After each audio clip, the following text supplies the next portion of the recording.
onion is done. Oh, it's coming. And remember, we can dress the salad before we cook. Yes, yes. So I'm gonna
So guys, welcome and good evening to UCOOK show.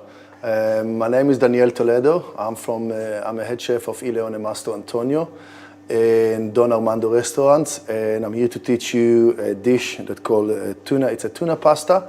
It's called tuna alla Mastro Antonio. And yeah, nice. I'm looking forward to have you guys and spend some time with you, and hopefully we can make it together nicely and first time perfect, you know? A very warm welcome to you, Daniel. My name is Nick from the UCOOK team, socially distant on the side here, and a welcome to all of our home chefs cooking at home.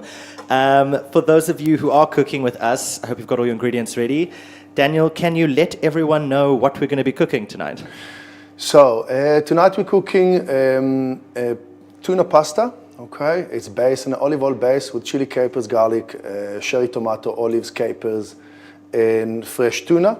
This recipe can be done also with tinned tuna for people that can't get fresh tuna. That's the first thing to say. It is one of my first dishes that I've done as a chef at Leone as a special because I found the tuna on the South African shores very available and beautiful and fresh, you know. So the pasta we're doing tonight, it's based on tuna, but the base of the pasta can be served you for many more other kind of sauces. I mean, you can use any other type of fish in it, prawns, calamari. And if you do want to have beef and chicken in it, you better maybe just take a little bit of capers out, but we'll get into it later on a bit again. For the viewers at home who are cooking tuna maybe for the first time, should they be scared of this recipe? Is it easy? Tell us a bit more about it. So I don't know a lot of people that scared from tuna. I'm scared from sharks. But if you do scared from tuna, don't. Tuna is a very versatile friend in your kitchen. If you are a fish eater, then you'll find out very quickly. Tuna you can do many things with tuna. Like at Leone, for example, we're doing tuna carpaccio, tuna pasta, tuna salad, tuna steak, and etc. Okay, I chose this for a reason. But where I come from, I'm Israeli originally. Where I come from, tuna comes in tin. When I arrived into South Africa, I found the tuna steaks. I thought to myself, "Woo, we're in a different world, you know." But let's keep it up. So, first of all, in your kitchen, what you need to know, you need to have a good cutting board, and you need to have a decent knife. Okay, knives are. It just need to be sharp. It doesn't need to be fancy. It doesn't need to be expensive or whatever it is. You must just use a sharp knife and watch your fingers, please, okay? I always have people coming to my kitchen ask me, what is the most important in the kitchen? I says, the most important thing in your kitchen by far is your fingers. If you don't have fingers, you can't be in the kitchen. So look after them, especially when you use a good knife, okay? Safety first at home, people. Safety first. Anything should I start? Perfect. Yeah, so ready to go. We're going to start with chopping our stuff, our ingredients, okay? We do have in our pasta, in our tuna pasta, the ingredients we have is garlic, it is chili, okay? It is capers, olives, cherry tomatoes, sherry or cherry tomatoes, I'm not sure how to say it, but just my accent you can take as it goes. We got a little bit of parsley, we got fresh basil, okay? And we got obviously a beautiful fresh tuna steak. If you see what I said, everything that we use, the words fresh comes first, okay? So whatever you use, try to make the best out of it. It means fresh is the best. You can't go buy it more expensive somewhere else because it's better there. Where the fresher it is, the better it is, okay?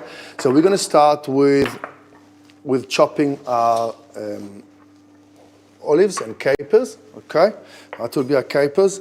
So basically, if you buy capers, there's two types of capers. There's capers in salt, and there's a capers in brine. Whenever you take the capers, salt or brine, you better just wash them first. They have very distinct flavor and a very strong flavor. They're going to overwhelm your it's going to be too strong for your dish if you're not going to wash them nicely. So we're going to rinse them quickly. And this is just to get quite a lot of that salt off, right? So that the dish isn't affected too much with the flavor. Yeah, you just want to do that because if no, you're going to get the distinct flavor of the water that they kept it in or the salt that you kept it in. Okay. before we're going to start chop, I'm just going to prepare my pot, okay? Make it, fill up the water in, and I'm going to put the water to boil, okay? So I got a bit of a kettle here to boil. Let me put this up for you. I'll put it up. When we get to the pasta side of the story, you know, the pasta is the queen of the plate, okay? The tuna is not the queen of the plate. Whenever you look in Italy, the pasta, when you serve a pasta dish, the pasta is the queen of the plate, and whatever goes around, just accompanying, you know, giving it the right flavor and the right stuff to do. So we're going to put up our water. Okay, sorry for me, I'm not familiar with this kitchen, so excuse me one second. Perfect, that's great. So water boiling, okay. The only secret that I can tell people to put in water while you cook pasta is salt for flavor and a little bit of olive oil to make sure that the pasta does not stick to one another. If olive oil is a little bit too expensive for you, you're more than welcome to put some sunflower oil or mix sunflower oil with olive oil just to make it almost like olive oil, okay? But we're going to get there just now, okay? This is just prepping for a bit later to make sure that later on we're not going to get stuck without hot water for the pasta. So what we're doing, we're starting with capers, sorry. Drain the water out of the capers. You can't really see it, but I can see it. In the water, there's a little bit of a different vibe. That's the vibe that we don't want, okay? I'm going to take it out quickly. Okay. Now, chopping, it's up to you. If you want to chop your caper, if you don't like a feeling of caper in your mouth, if you know what caper is and you don't enjoy it, but you do like the flavor, the best thing is to chop them as fine as possible. Then if you're going to give it whole, it's going to become more spreaded, the flavor, and more even in the pasta itself. So chop your capers nice and fine. Okay. Watching your fingers as well there, I see. Sorry? Watching your fingers as well. So look, every person that comes to me to the kitchen ever asks me, I like to ask him the question, what is the most important thing in the kitchen? And very few people answer correctly. I mean, I think I had one person answer correctly in the last 14 years. The most important thing in your kitchen, your fingers. Without your fingers, you can't be in the kitchen, okay? So don't forget that, okay? Wipe your knife, clear your surface. We're going to move to the olives. The olives, personally, I recommend to have olives with pip. I like olives with pip because they got a better texture, and no one played with them before that, you know that at least. We're going to cut the olives in half, okay? Just to look a bit nice and even in your pasta. You don't want the olive too small. You want to fill the olive. You want to bite through the olive. The olive is, for me, I'm Israeli, okay? I admit in advance, what can I do? I'm Israeli, I'm not Italian. I'm coming from our symbol is the olive branch with two olives sitting and a dove. So olives for me are holy, and for me they are one of the best ingredients you can use at all time, and that's for a reason most places in the world will cook with olive oil. So olive is in the dish already, okay? When you do finish the olives, just put them aside along with the capers, okay? And we're going to go after that just to chop the garlic and the chili last because, sorry guys, I have to do some work as well. I can't just talk because I have to work as well. I'm sorry, you'll excuse me. We're finished, we're good, we're happy. We'll take the olives on the side here. Okay, sorry the way I lift it up with my hands, but at home, you don't really use a spoon or anything, you use your hands. So we'll just do, I feel at home now, you must feel too at home. It's a hands-on approach. There's a beep happening in the back. I don't know if that's the kettle boiled for the water. The kettle is boiled for the water. Okay, I'm gonna put the water in.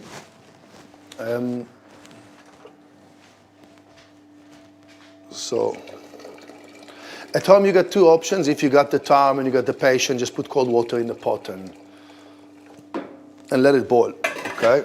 Now, the most two ingredients, the most important for the pot, except of water, okay, is we have to make sure we got salt in the water, okay, because you know pasta is it's a dry piece of dough. When we put it in the water, we're basically rehydrating it, and everything that's in the water going to get sucked into it, okay? So, for example, if people want to do green pasta, they put some spinach juice in the water, or they're creating some, they're putting spinach juice in the pasta mix dough, or whatever they want to do. But here we're going to put salt, and we're going to put olive oil, okay? At home, if olive oil is an expensive ingredient for you and you do want to do different oil, you can put sunflower oil. It's not a problem. It's not going to affect the flavor of the pasta. I'm just in my space. I use olive oil because that's what I used to, okay? So we're going to put a little bit of olive oil inside. And the olive oil, what's going to do is going to create the pasta, make the pasta non-stick, so it won't stick to one another, okay? I'm going to put the salt inside as well. A nice amount of salt. Don't be shy with the salt in the water. Okay, you actually want to taste the water later when it's bubbling and to say, I can taste the salt. Okay, so water are ready for just now. Then we continue. We have, whenever we have chilies in our chopping station, okay, we want to keep them for the last, okay? If you're going to put the chili now on the board, everything is going to taste like chili. So keep your chilies for last, okay? Garlic. I don't like to use grated garlic or whatever it is. For the garlic, I usually use a smaller knife. Peel the skin off.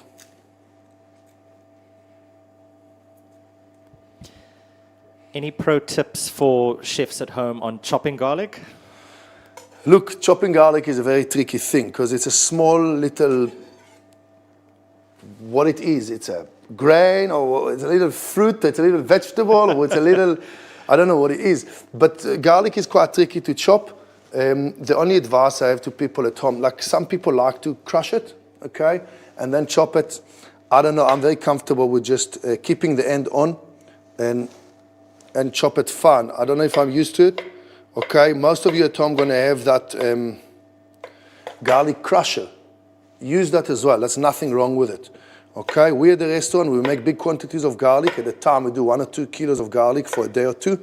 We usually put it in a blender until it's getting chopped nice and fine, and putting some olive oil into it and to preserve the garlic from going green, basically going oxidized. Sometimes you see a garlic when it's green in your fridge or whatever, you know this garlic had access to air. It was not covered with oil, and that's why it's oxidized basically. Okay, so we finish the garlic. It's all nice and thinly chopped. Okay, at home you can just try your best. You don't really need to have as small as it is. Garlic is garlic. It's just here for the flavor. It's not here for the look. I don't know a lot of people that looks like garlic and they're happy. So wipe your board nicely, okay, and move on to the greens. The greens are very simple. We got beautiful parsley here, okay, and again, for wastage purposes, I would have recommended to people not to waste anything because everything in what we have in a packet is good. If you're going to keep those stocks, you can put them in your stock. You can put them in whatever you want. They got the most flavor.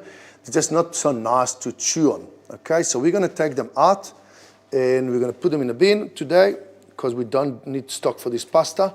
And we're going to chop those leaves nice and fine.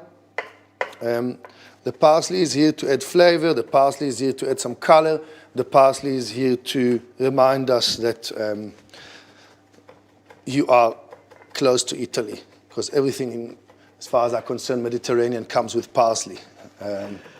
Especially where I come from. We used to eat salad in the breakfast with parsley. So, Daniel, speaking of flavor, we've got our first question coming in from a viewer. Sure. And to those of you watching, please remember you can send any question you'd like through to Daniel, and he'll do his best to answer it while you cook. And the question is, what is your favorite Israeli dish? Ooh, that's very easy. It's called hummus. That was like the easiest thing in the world. If you ask me what's my favorite dish in general, it would be hummus. I love hummus. I got a problem with hummus. I'm addicted to it. You know, each one is on little addictions. Mine is hummus. So whenever I go to Israel, and I usually go once a year with my family, my wife and 3 kids, I usually go to Israel and everybody in my restaurant tell me, hey, all my customers, hey, you must go to this restaurant, you must go to this restaurant, you must go to this restaurant, you must go to this. I say, guys, I'm fine, thank you. When I go to Israel, I don't eat in one restaurant. I'm not interested. I'm going to falafel stand, hummus stand, and a shawarma stand. But one day we'll get there too, don't worry. And now we're with Italians, so for now we just have to give the Italians some love. So we finish with this, with the parsley. Parsley is fine, no problem to chop. It doesn't change its color, it doesn't change its flavor when you chop. The other greens that we have is a little bit more problematic, maybe because it's feminine, it's basil, it's beautiful, it's on the feminine side and it smells beautiful. And this one is just need to be treated a little bit more careful, okay? So basil we don't chop with a blade. If you chop basil with metal, with stainless steel, with whatever it is, it's gonna become black, okay? So try to avoid it if you can. But the secret of basil is actually the small leaves in the basil, okay? If you're gonna go into a basil and you're gonna go and try and just eat the big leaf, it's gonna be a little bit harder, a little bit bitter or bitter slash basil flavor more, okay? Some of them going almost to like anise kind of flavor in a way. I like the small leaves of the basil. So first of all, there's no waste here. And second of all, those are the best part of the basil plant for me. I'll prefer to use the small leaves every day before I use the big leaves. Obviously, it's just, you just can't have the small leaves of the basil. Daniel is cooking a 2-portion this evening. So if you are cooking a 1-portion or 4-portion of Daniel's dish, just bear in mind how much picking you'll have to do. But either way, it won't take you long. Yeah, so in general, the whole idea of this dish for me is this is supposed to be like a family time. Dinner is a family time. Dinner is something that you're going to have lots of interruptions. I'm very lucky to stand in the kitchen and my kids are at home with my wife, but most people that cooking at home, they get the kids around them. And I got 3 of them. My daughter is 12, my twins are 9 years old, so when I'm cooking at home, I don't have an absolute 100% time to do what I want to do. And this recipe for me is one of those that it's quite easy and quick to just to throw in a pan with a bit of olive oil, cook it up. It's delicious if you use the right ingredients, okay? If you use fresh ingredients, everything that you do must be fresh, guys. Whatever you can, whatever you do, try to buy good ingredients. It's very hard to cook with bad ingredients. If you get good ingredients, you can become a good chef very quickly. Okay, so that's my secret as well. I've never been in a chef school, but I learned through Leone kitchen and I learned through Master Antonio himself at the age of 93. He taught me in 2007 how to cook special pastas and whatever that reflecting to Italy, you know. Next thing is a lemon. Okay, lemon is round, okay? It's like an onion. It's very hard to cut nice and even unless if you take a piece of it away. So you take the tochus away. When the tochus is hard, you just cut it nice. Now, lemon here is for flavor, to break a little bit the acidity of the tuna and the saltiness of the capers and the olives and whatever it is. But lemon is usually served as garnish. So my only rule to garnish is garnish is supposed to make the dish looks better. If you cut your lemon badly, don't put it as garnish. Give it to someone else to make lemon juice with it. So cut your lemon perfectly. Okay, we're lucky here, we got spoiled. We got a lemon with no pips. Okay, so we got a beautiful non-pippy lemon. How do you say it? Okay, I'm gonna use just half of it. I don't really need the whole lot. So we're going to do that. Perfect. Okay. The last thing we have to do is just to slice our tomatoes quickly. Okay, that will be a quick move. 1, 2. I like to cut the tomatoes into 4. Okay, you can use cherry tomato, rosa tomato, plum tomato, whatever you want, but just try to keep them on the smaller side, obviously, and cut them into 4 to make sure that it's cooked properly. If you cut tomato into half, I don't know, I'm against it. Now, some of you pedantic, you want to take that piece off, go for it. I don't mind, I eat everything. Okay, so let's do this quickly.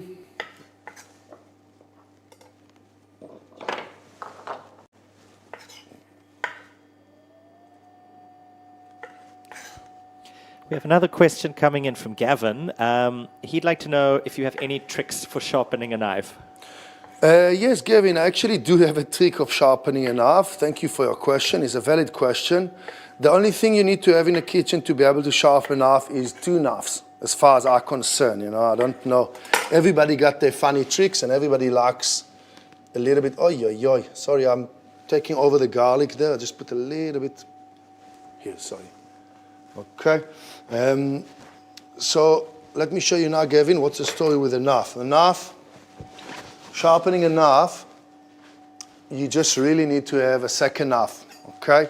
Every second decent knife or a big knife got the back here. The only thing you need to do is just, that's for me, everybody got his own trick. I got this trick. I don't like to sharpen my knife too often because you destroy the blade and you destroy the quality of the metal. So the only thing you can do is actually put them back in place. And when you do that, then you actually, you sharpen them. It works for me, so I'm not going to diss it, okay?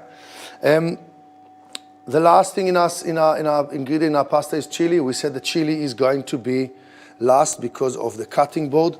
So chili is very spicy. It's up to seasons, okay? It's like a moody thing, you know, like 10.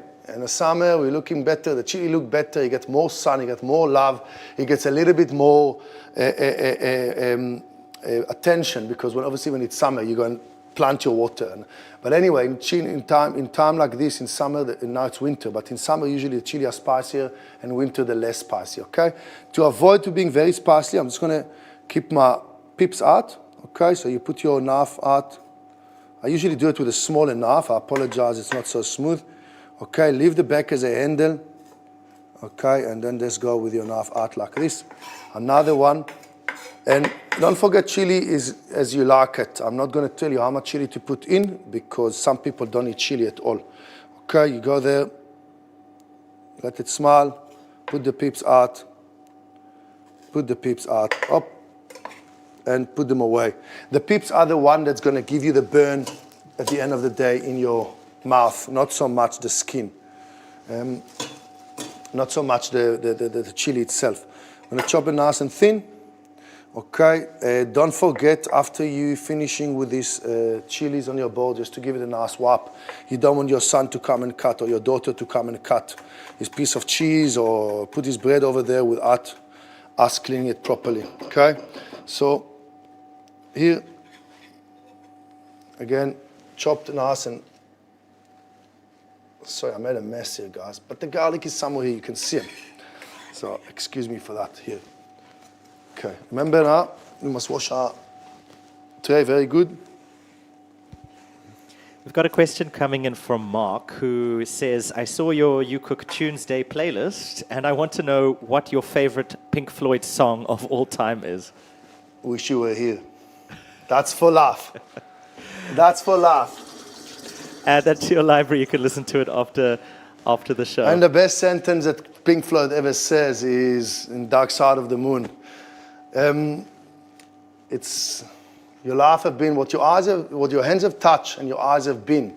That's what your life have been. So basically, what it tells you, the reality of life is the only thing we can see and the only thing we can touch is really our life. And it's not, you know, there's some people on Mars and there's some stuff in the sky and whatever it is, but I haven't been there. It's not my life yet. You know, maybe one day, you can never know. Okay. Now, should we go to cooking the pasta now? Okay, the pot is boiling. Most important thing, except of salt and olive oil, is the ratios of water to pasta.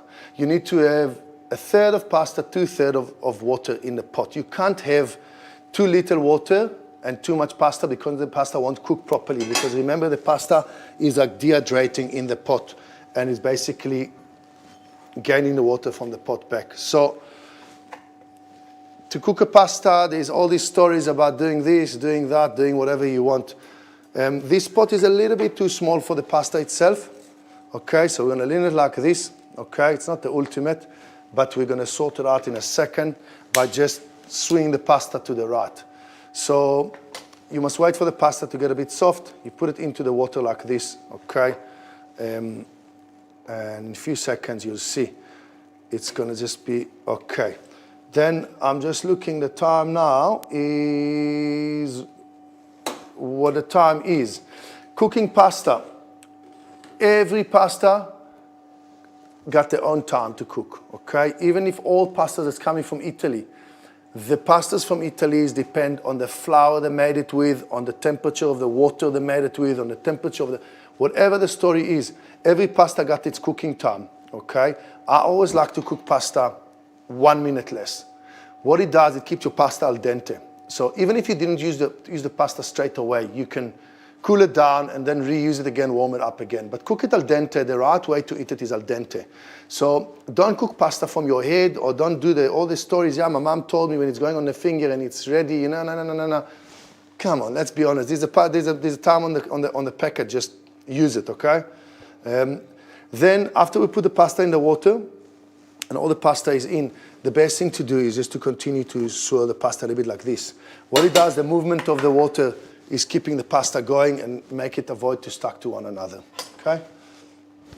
While the pasta is boiling away, I'm glad you sharpened your knife this evening, Daniel, because we do actually have a challenge for you. Yes, man. Are you ready to take the UCOOK Onion Chop Challenge, as done by all the chefs who have come before you?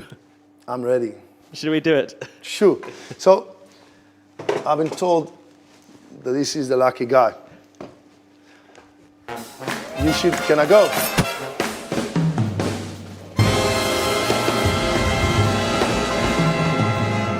Tell me where I can go.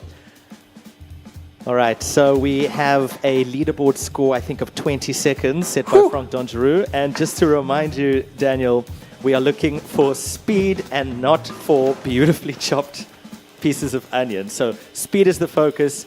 You've got 20 seconds to beat. I'm going to count you down from 5 seconds. Are you ready? Yes, go for it. In 5, 4, 3, 2, 1, chop.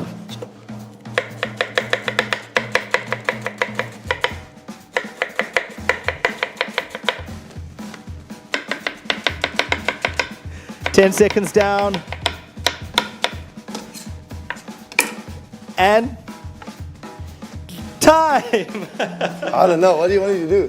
That is absolutely perfect. You want to know what your time is, Daniel? No, I believe it will be 12 seconds. It is a time of 16 seconds, which Okay, puts that's you not in bad. first place. Congratulations. So that's the leftovers. You see, as you can see, there's minimum wastage. That's the most important at the end of the day. And yeah, live with it, chefs. Just live with it. I've been lucky, I'll be honest with you. My mom made me chop onions since I was a very young boy. You know, making onions and salads in my family is almost like a tradition. We must not forget the pasta, okay? Because the pasta is... Can I clear this out? Yeah, now? we're going to take a very, very quick break while our pasta cooks. Don't forget to keep your eye on it. No more than 6 minutes, I think. And yeah, we'll be back from our break. During the break, we are going to have a SnapScan code for you to donate Please help support Daniel's staff at Leone. We'll be back in a minute and we'll clean up this onion and then get back to our cooking. Perfect. Happy. Are we on break?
So, guys, welcome back. I hope you had a good break. And welcome to our last few minutes of the cook-off, to the cook-along with, sorry. Our pasta is almost ready, okay? I just want to check it quickly because that's my job, not yours for now. Pasta is good. We've got 1 more minute to go. The pasta is actually the longest part of the whole cook of the recipe here, and that's the whole idea. Because I'm coming from a home with kids, and I believe most of you that order that box, that dish from UCOOK, and also kids at home, to be a good chef for me means to be able to create very flavorful dishes very quick and to enjoy it.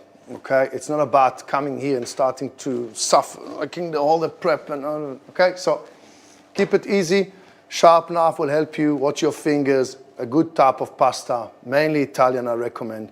Fresh ingredients, and for our dish, obviously a beautiful piece of tuna. This is ready. I'm going to take it off. Okay, excuse me for 1 second, but that needs to be done.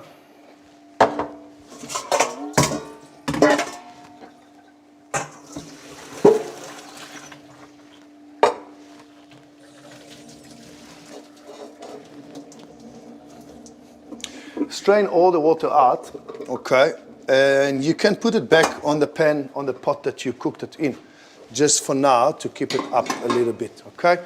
Very important now to put, now it's no sunflower oil, there's nothing else, because now on the flavor is in, okay? A little bit of olive oil, okay, and just toss your pasta nicely, okay? We want to avoid the pasta to stick one another, and we don't want it to cook any longer. So the right thing to do is to put the pasta away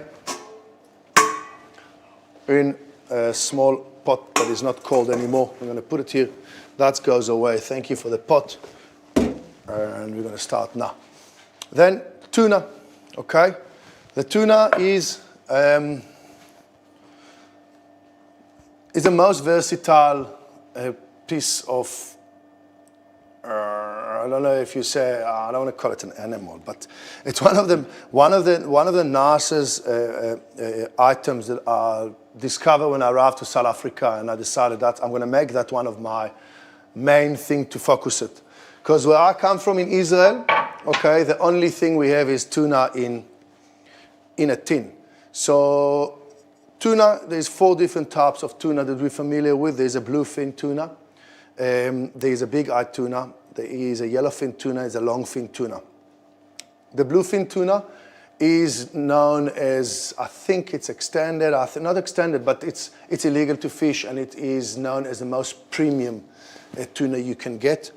They're using it in very few restaurants in the state and whatever, where people can actually afford to pay for it. Then you're going to have the big-eyed tuna. It's coming from the depth, a bit from the depth. You know, that's something that we're using less in South Africa. Then you're going to have the most common of yellowfin tuna. Yellowfin tuna is what we're cooking today, okay? And you have the longfin tuna. The longfin tuna is more what they're converting into tins and putting it into brine and keeping us happy every day with a little tuna salad at home, okay? By the way, this dish, for the more privileged people, you're more than welcome to use tuna. If you're not privileged enough to use this tuna, then you can always go for a tin tuna as well and give it a shot. Why not? If you do use the tin tuna, it's always nice to add a little bit of the tomato sauce into it to keep it a bit alive, okay?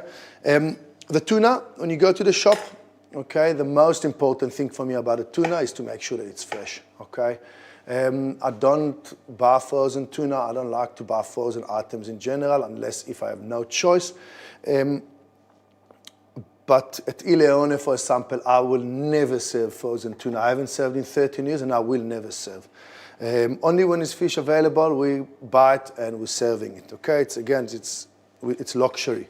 The tuna, this piece of tuna is the same amount that you guys receive at home for 2 portions. Okay, it's about 300 grams. I'd like to cut the tuna quite chunky in a way that it's a bite size. It's enough to put in your mouth with the rest of the stuff in the pasta with olive, chili, capers, cherry tomatoes, and some pasta, because you don't want to start cut the tuna while while you're eating the pasta. You don't want to use a knife there. And if you cut it too small, okay, it just overcook very quickly. So we would like to do a seared tuna pasta today. I want to show you later on how it's easy to do it. It's all about control of temperature. Control your pan. So when you're going to start with the cooking, we're going to start on a lower temperature because we've got smaller pieces of vegetable on it. We're going to get all the flavor into the oil, and then we're going to put the tuna just at the end for the last few seconds to flash fry it. Okay, have you seen I cut the tuna and I left with this little piece that looks a bit different from all the rest, okay? This piece was the eye. I'm sorry, I should have raised it before, but that was the eye of the tuna. And this is a piece of the stomach, okay? You don't throw things away here, okay? So the best thing to do is just to cut those little sinew in, and you see it's very hard to go through, and actually a tough part of the tuna from the stomach to throw away, but you definitely must use all the tuna all along, okay? So we got this. Let me just clear here a little bit sinew. We got this tuna over here.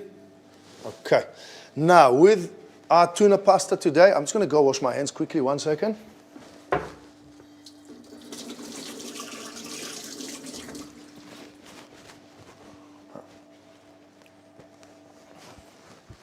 So with our tuna today, with our tuna pasta, we decided to serve a little salad here on the side.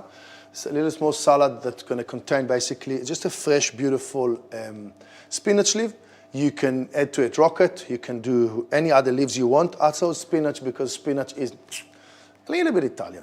Just a little spinachy, you know. So in your spinach, for a little bit of color and a little bit of flavor, I just cut the tomatoes nicely, okay? I did not wash my knife, I'm sorry. Okay.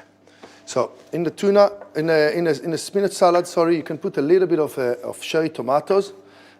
If you like, I'd like to add to it a little bit of pickled red onion. How do you pickle a red onion? You cut a red onion very thin. You put a little bit of red wine vinegar, honey, and olive oil with a little bit of salt. And that's become also your salad dressing for afterwards as well, okay?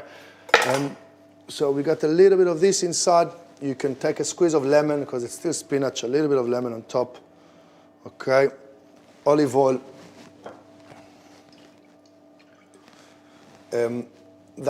Remember, that is the king, eh? Sorry, this is the king. That's his beauty. A little bit of salt. Speaking of key ingredients, we've got a question from Claire who wants to know, what are your 3 best ingredients to use in the kitchen?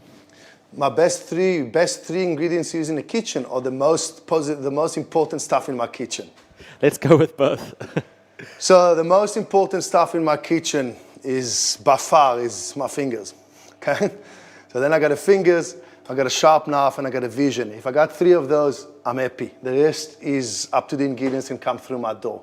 Or to my customers, that they are actually the people that telling me what they like and what they don't like, and we're going by that way, okay? But if it's food ingredients, I'll definitely go with salt, I'll go with olive oil, and I go with the onion, okay? It's all 3 of them are based of flavor, flavor, flavor, flavor. And that's what you're looking for when you make a dish for people. You want people to say, this tastes delicious. You don't really care. People say, oh, it looks beautiful, but I'm not going to eat this one. You know, so let's be honest. When you eat something, you eat it 4 times. First of all, you eat it with your eyes. If it's pretty, you enjoy to eat it. Second of all, you smell it. Okay. Third of all, you taste it. And number 4, if it was good the day after in the morning, then you know you're 100% fine, you know. Good. So I want to start now with the tuna, frying the sauce that we have. Okay. You can take any type of pan. You can have a Teflon pan. You can have a heavy, what do you call this? World's best pan. Yeah. You can have any of those for that purpose. Okay, you just need to be in control on it, because the reason is because we chop the tomato, we chop our garlic and the capers and the chili so fine that we can't cook them when the pan is too hot. Okay, so what you want to do, you want the olive oil to suck all the flavors from all the ingredients that you actually put now in the pan, and that's what makes the sauce. So the sauce is not going to be any more olive oil. You know, a lot of Italian people, they're doing like garlic oil, they're doing chili oil, they're doing, a lot of people anywhere in the world doing something with oil. They basically infuse the oil in. What we're creating here is a dish with all those flavors that we just had into a barrel of olive oil. We put it on the pan, quite a generous amount of olive oil, guys. And here, I wouldn't try to put any other oil but a good quality olive oil, because that's the base of your sauce, okay? Then I put all this stuff together in the pan. There's a bit of an angle here, okay. In a pan, one time, to fry together. You know, there's no rules here. Some people like to put this first, some people have been taught to put the things first. I said there's no rule. Everything coming in and out at the same time, it should go in the pan at the same time. Just for this exercise, okay? I wouldn't do it in any other thing. So here, we basically got all the little ingredients that we need, but the leaves. Remember, leaves, for me personally, I never put leaves in the hot oil to cook, because they're losing their look, they're losing the color a bit, and etc., etc. Those leaves for me is to come at the last second with a beautiful fragrance on the dish and gives it like a nice looking dish as well. Okay, so now we started on a quite of a low heat. The pan is quite on a low heat. You don't want it to be too hot, because if you're going to put your chili and your garlic and your capers that you chopped on a very hot pan with a lot of oil in it, it's going to burn straight away. Okay, so the idea is to let it become one. Okay, if you let things become one, then you have a sauce. If you have separate tomato, capers, chili, garlic, and olives, then we have nothing yet. Now, the only thing I haven't done in here is I did not season it, okay? Seasoning here is critical. Olives, capers are very salty. So when you season now, just be very patient with yourself. I love salt a lot. That's the only thing I eat in my food. So just put a little, okay? The reason why you put a little, when you put salt in, you can always add on if you're short, but you can never take it out if you put too much. And then if you put too much on a big pan that 2 or 3 or 4 people are going to eat, and you messed up the dish, then you can't go back, okay? Because this is a very quick making dish, then you can make it again. But when the real dishes that you're making, taking very long, avoid seasoning to the last minute just before you serve. Or finalizing your seasoning, because salt and pepper put everything together, but to finalize the season, you need to be wise about it and not to make too salty. Because salty food, the only thing it's going to make you is drink more. The sauce looks like it's coming together. Can you describe what it's smelling like at the moment for those who aren't cooking with us tonight? It smells like home. Smells like home. No, to me, it smells good.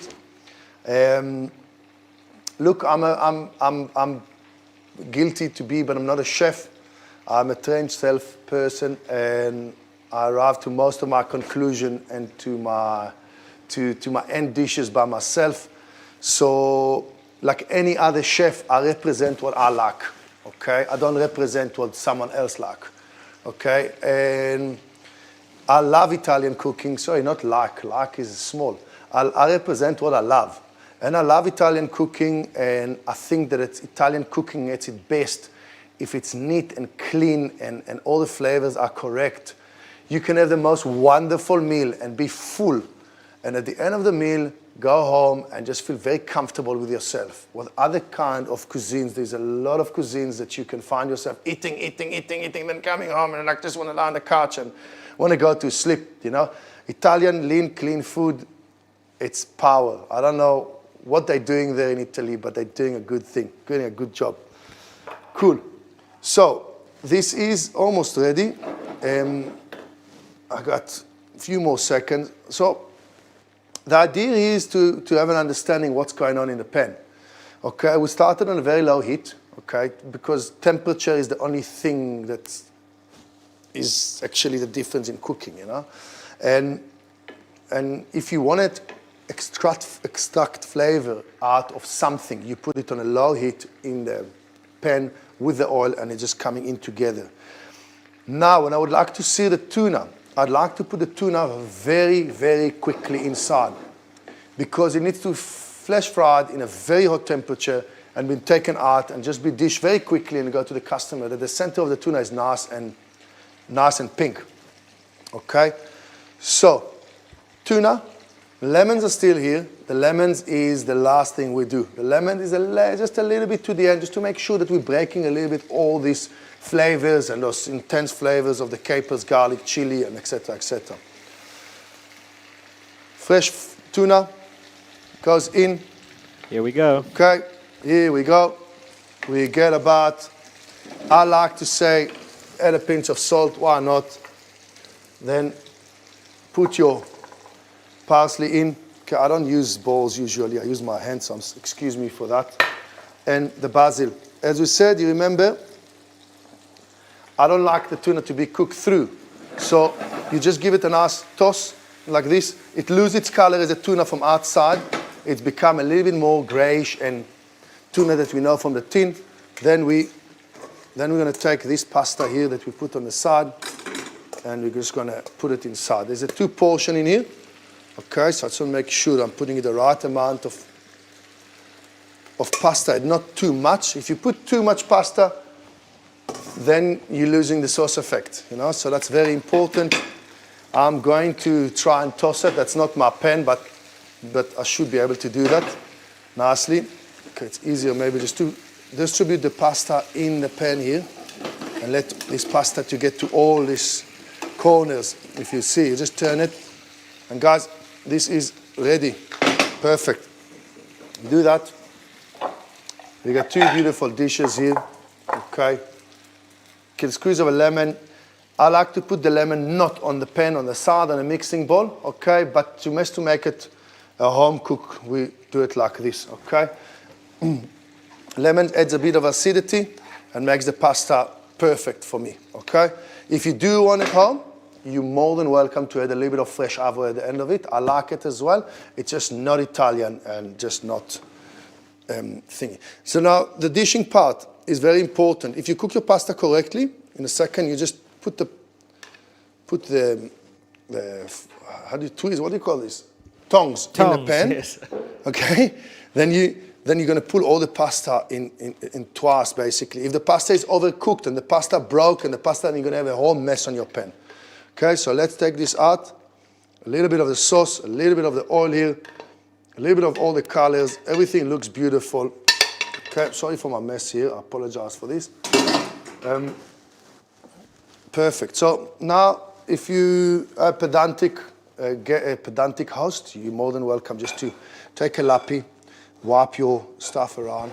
Okay, and I just want to show you quickly inside how the tuna still looks, because the tuna have not lost their color in our dish, and that's the whole idea. Do not overcook the tuna. If you overcook the tuna, you're going to have blocks of dry tuna in your mouth. Okay, and I don't like dry tuna, so leave the color. It's so important that the colors are staying in the middle, in the center, medium rare, and the only way to do it is to put the tuna on a very hot pan, and not to do it on a very quick, not to do it on a small pan. Okay, garnish for this dish, always nice to put a bit of what was in the dish itself. Okay, so we just clean this here, sorry for that. Garnish, I'm going to take some basil here. Okay, 1, 2, let's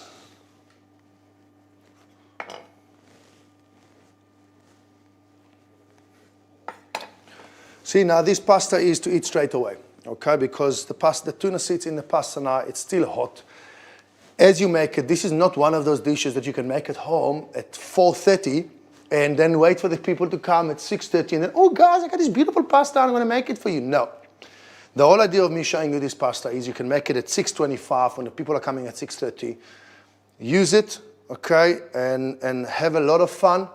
And on top and above, this pasta can be, like I said earlier, I think I said it can be with anything else inside. If you want to put some chicken and beef in it, okay, instead of fish, I would recommend to take the capers out, okay? And that's what it is, guys. So I hope you enjoyed it. I hope you had some good time. Hopefully I helped you a little bit. And yeah, let's get better cooks together.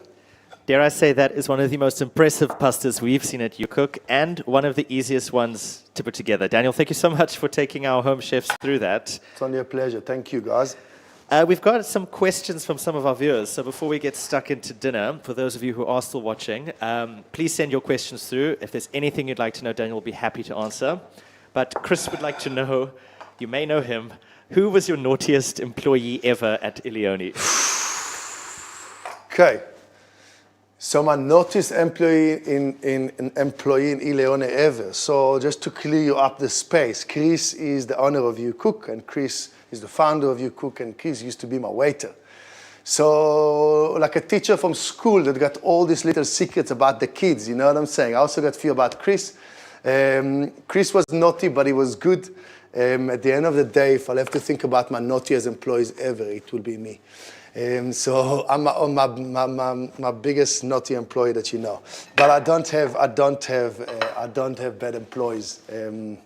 We don't choose bad people because we're not open for everything. So we chose our people, we like our people, we look after our people. And yeah, some didn't fit, but Chris was actually fit. He was with me for 2.5 years. So, 2.5 years, I'll tell you after a week, bro. I don't wait for 2.5 years. That's good news. We've got another question here. Fabian wants to know what your fondest memory in the kitchen is. My fondest memory in the kitchen. Oh, so I had lots, but the only one is the one that taught me the best lesson. When I was 6 years old, my mom gave me a sharp knife, told me to cut a salad, and I cut my finger halfway through my nail. And that's the best experience I had in my kitchen, because since then I just learned a lesson. Respect that dude. He's stronger than you. Keep it up and use him correctly. And safety first. We've got another question here from Lucinda, who says, I'm so happy to donate and support. How will you use the money donated this evening? So first of all, thank you very much to whoever even considered to contribute towards this campaign. This campaign is a complete campaign to support my employees. I've got between 3 restaurants, I've got over 70 employees. Some of them are foreigners, some of them are locals. We're trying our best to keep everybody at the same level. And any cent that comes from this campaign is 100% going to my employees. We consider ourselves as a family at Leone. Whoever been there knows it. Whoever ever worked with us in the past or ever spends a lot of time with us as a customer know that Leone is a family restaurant. We're treating every person in our establishment as a family member. And if it does not fit in a week time, then we usually know that and we move on. But whoever is with us, I got my head chef, Sidwell Dumisani, is with me for over 13 years. And I got about 7 staff that have been with me from 2008. So I'm actually proud of that, because for me, it's a big achievement to keep staff, especially in this environment and in this town, that everything is so changeable. And usually you go to other places and every 2 years, someone moves somewhere else. I've been very blessed to have a good team of people. I got a beautiful, beautiful leader, and his name of Sidwell. Like I said, he's my head chef. And he keeps the stuff together with me, and I appreciate that, So anything that you're going to do, contribute, and anything that comes out of this campaign is not going to me. That's the answer. It's going to help people that haven't paid rents for the last 2 months, people that needs to put their kids into school for this month, and et cetera, et cetera. So that's where it's going to go to. A big thank you to everyone at home who has donated already. If you haven't, but you'd like to, we are putting a SnapScan code at the end of this video. If you've ordered with UCOOK, you'll also find it in your box. Daniel, thank you so much for walking us through this incredible dish and for telling your story. Anything else you'd like to say to the chefs at home? So guys, thank you very much for you, first of all, for giving me the opportunity and this stage to talk a little bit and help my staff. First of all, I want to thank UCOOK for the opportunity to giving it to us, especially to VC. That's my main contact guy that we put together. That's the guy I told you the story about, Chris. And the second thing is I want to tell to all the chefs in my position, head chefs, restaurant owners, sous chefs, chef de partie, however you want to be as chefs or whatever it is, keep your head up. Please God, this time will go past. We are going through a very, very bad time in our industry, and I believe that it's separating a little bit between, it's not right to say. Just keep it up, guys. Just keep it up. Keep your heads up. It does look dark outside now, but it will be okay. And keep your mind going in the right direction. Keep yourself busy with creating new stuff, and you'll be fine. You know, it's not easy to say. I know it's very easy to say and very hard to do because financial pressure is demoting, and it's killing your brain cells in the way that you want to think, and the only thing you think about is what's not right. But keep it up, guys, and be safe, you know. Look after yourself and your families. Thanks again to Daniel, and thanks to everyone watching at home. Guys, thank you very much. It was lovely to spend some time with you. Wishing you only the best, and hopefully the corona will go smooth soon. Thank you.